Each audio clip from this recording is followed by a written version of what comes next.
Владата има план Б ако поскапувањето на горивата продолжи. Војната на Блискиот Исток може да трае со години, што неминовно ќе влијае врз растот на цената на нафтата.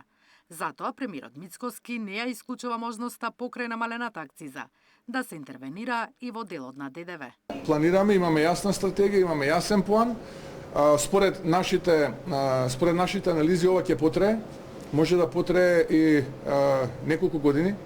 Оваа состојба што се случува во заливот, така што внимателно ги повлекуваме чекорите за да не ја нарушиме макроекономската стабилност во државата, а од друга страна да обезбедиме убедливо најниски горива за граѓаните и за индустријата во Македонија. Со вчерашното зголемување на цената на горивата, дизелот за прв пат под 2022 година надмина 100 денари за литар. Сепак и со вакви цени, кај нас се точи на ефтино гориво во регионот. Има доволни количини за снабдување и на нашите, и на аеродромите во соседството. Имаме доволни за да обслужиме поголем конзум на нафта и нафтени деривати за 50-60% од времето пред кризата.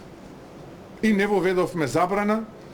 Неколку аеродроми се снабдуваат со реекспорт од Македонија. Дизел горивото во Македонија е за половина евро по литар поевтино од тоа во Албанија. Е за 35 центи поевтино од тоа во Србија денеска.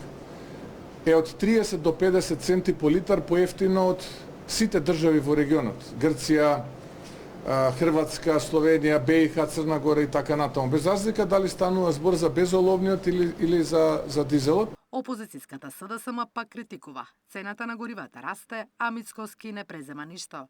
За само 6 месеци дизелот се продава за 43% поскапо, што директно влијае врз стандардот на граѓаните, но и врз земјоделието. Потрошувачката кошничка веќе достигна речиси 70.000 денари, а платите не мрдат.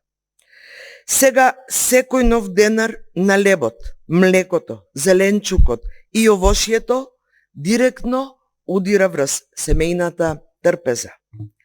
Директно се засегнати и македонските земјоделци. Поскапо гориво, значи поскапа обработка на нивите, поскап транспорт, поскапо производство и на крај поскапа храна. На светските берзи пак денеска цената на нафтата се намали за околу 3%. Барел се продава под $90. Наташа Мерсовска, Сител телевизија.